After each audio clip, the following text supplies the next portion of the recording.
we've got to dig a little deeper into Trump's connection to King David. The claim is that he descends from Zedekiah. Well, Zedekiah was captured after fleeing Jerusalem. His sons were unalived in front of him, and then his eyes were gouged out. And then they put him in prison. Now, he reigned in Jerusalem. He was the last king for 11 years, and he was crowned at 21 years old. We know he had sons, but did he have daughters? Turns out he did.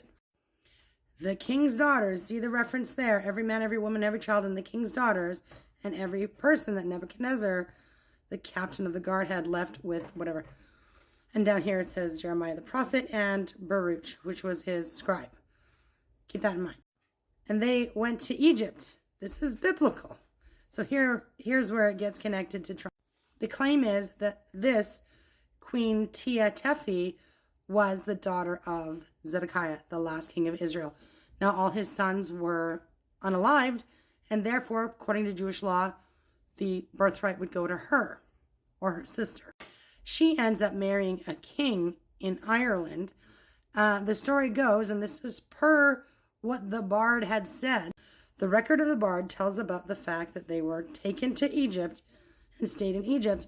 While they were in Egypt, Jeremiah's scribe sought a ship, and then they could leave.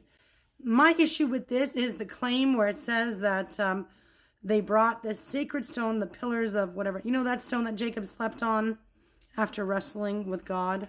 Or before. Anyway. And that they had brought the Ark of the Covenant. Now, the Jews do believe that Jeremiah was the one who brought the Ark of the Covenant out of Israel, snuck it out, because the first temple would be destroyed when they were all taken captive and sent into captivity in Babylonia. But what's a bard? Okay, so a bard is in Celtic cultures. He's an oral repository and professional storyteller, verse maker, music composer, oral historian, and genealogist. And his accounts line up biblically. So my issue is going to be with the stone and the Ark of the Covenant that they brought. Apparently her memoirs does make these claims. Now I guess they say that Jeremiah was buried in Ireland. He ended up staying there, and that she'd gone there.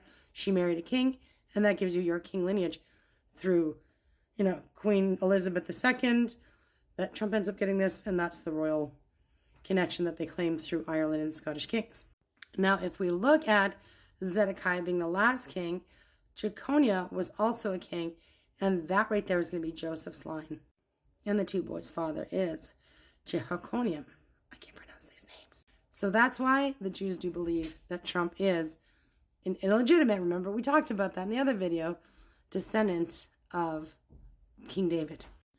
So while it's not biblical that the AC is going to descend from King David, it is what the Jews are looking for. They are looking for a line of David. Now remember that when Jerusalem was destroyed, and there was also a king who destroyed the records, nobody knew who they actually descended from aside from oral history.